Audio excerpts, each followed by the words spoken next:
तो बच्चों, कैसे हो आप सब। मुझे आशा है कि सभी बच्चे अपने घर पर कुशल मंगल से होंगे और परीक्षा की तैयारी में लगे होंगे, क्योंकि अब आपकी परीक्षा आने वाली है और कुछ बच्चों की परीक्षाएं प्रारंभ होने वाली हैं। तो सभी बच्चे परीक्षा की तैयारी में लगे होंगे। कक्षा 9 के जो विद्यार्थी हैं वो ध्यानपूर्वक से सुने। उनकी परीक्षा के पैटर्न में कुछ अंतर आया है। जैसे पिछली बार पेपर हुआ करते थे, इस बार भी उसी तरह से होंगे, लेकिन कुछ अंतर ये है कि 20 प्रश्न आपको बहुविकल्पीय करने हैं, लेकिन उनका जो उत्तर है वो ओमार सीट में देना है। तीन महत्वपूर्ण प्रश्न हैं, इनको आप बहुत अच्छी तरह से याद कर लें। देखिए, सबसे पहला प्रश्न है, हिंदी का प्रथम महाकाव्य कौन सा है? तो इसका उत्तर है पृथ्वीराज रासो। दूसरा प्रश्न है, कामायनी महाकाव्य के रचयिता कौन है? तो इसका उत्तर है जयशंकर प्रसाद। अगला प्रश्न है, गोदान किसकी रचना है?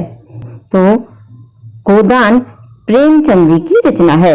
दूसरा प्रश्न है, पृथ्वीराज रासो किसकी रचना है? तो उत्तर है चंद्रवरदाई।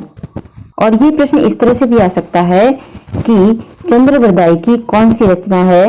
तो उत्तर रहेगा पृथ्वीराज रासो। अगला प्रश्न है, खुमान रासो के रचनाकार कौन हैं? तो उत्तर है दलपति विजय।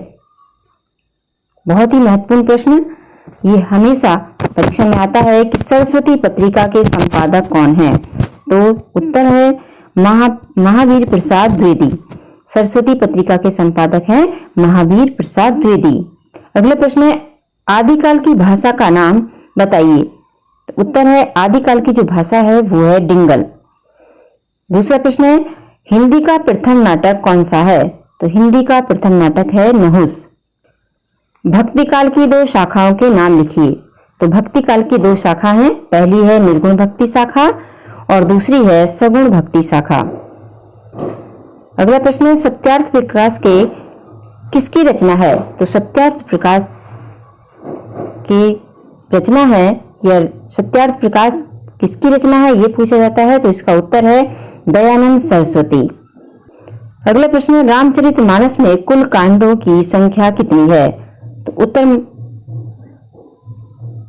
में आप लिखेंगे 7। रामचरितमानस में कुल कांडों की संख्या कितनी है? 7। मानसरोवर किसकी कहानियों का संग्रह है? तो मानसरोवर किसकी कहानियों का संग्रह है? उत्तर है इसका प्रेमचंद। अगला प्रश्न है, किस छंद में 16 मात्राएं होती हैं? तो उत्तर है चौपाई छंद। चौपाई छंद में 16 मात्राएं होती हैं। अगला प्रश्न है, दोहे से कि दोहे के पहले और तीसरे चरण में और दूसरे और चौथे चरण में कितनी मात्राएं होती हैं? तो इसका उत्तर है कि दोहे में पहले और तीसरे चरण में 13 और दूसरे तथा चौथे चरण में 11 मात्राएं होती हैं। अगला प्रश्न है, श्रृंगार रस का स्थायी भाव क्या है? तो श्रृंगार रस का स्थायी भाव है रति और वीर रस का स्थायी भाव क्या है? तो उत्तर है उत्साह। वीर रस का स्थायी भाव होता है उत्साह और श्रृंगार रस का रति। रघुपति राघव राजा राम, इन पंक्तियों में कौन सा अलंकार है? तो जहां पर किसी वर्ण की आवृत्ति एक से अधिक बार होती है तो वहां पर अनुप्रास अलंकार होता है। अगर आपने अनुप्रास अलंकार की वीडियो देखी है तो आप बहुत अच्छी तरह से इसका जवाब दे सकते हैं। देखिए, यहाँ पर रघुपति राघव राजा राम, एक ही वर्ण की आवृत्ति एक से अधिक बार हो रही है, तो यहाँ पर कौन सा अलंकार होगा? अनुप्रास अलंकार।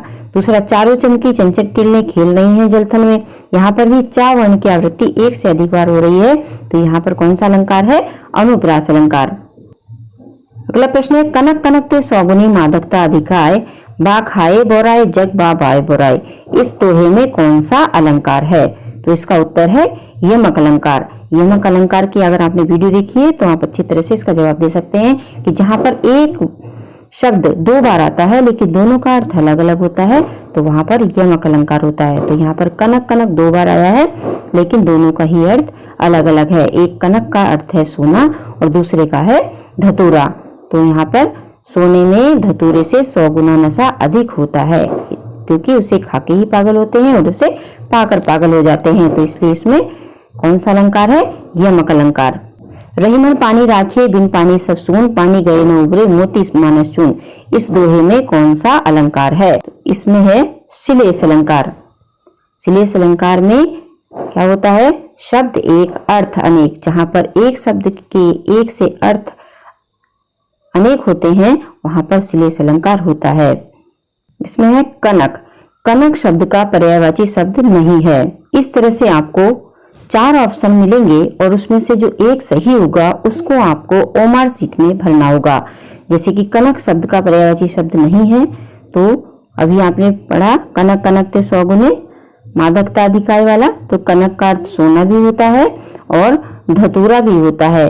अब धातु है तो चांदी भी होगा, लेकिन क्या है कि गेहूं नहीं होगा। तो संधि का उदाहरण है, या यहाँ पर नरेश लिखा है, यहाँ पर कोई और शब्द भी हो सकता है। महेश है, राजेश है, ठीक है, विद्यालय है, हिमालय है, किसी तरह से भी कोई भी शब्द आ सकता है और पूछा जाएगा कि नरेश, जैसे यहाँ पर पूछा जा रहा है कि किस संधि का उदाहरण है, या संधि विच्छेद करके दिखाया जाएगा कि इसका संधि विच्छेद क्या है या इसकी संधि कैसे होगी। किसी भी तरह से प्रश्न आपसे पूछा जा सकता है। तो यहाँ पर नरेश किस संधि का उदाहरण है? तो यहाँ पर देखिए ये है गुण संधि का, कि गुण संधि क्यों है? क्योंकि गुण संधि में क्या होगा, अगर हम इसका विच्छेद करेंगे तो नर प्लस ईस, ठीक है, नर प्लस ईस होगा, तब बनेगा ये नरेश। आ प्लस ई बराबर ए, तो नरेश शब्द बनेगा, इसलिए ये गुण संधि का उदाहरण है।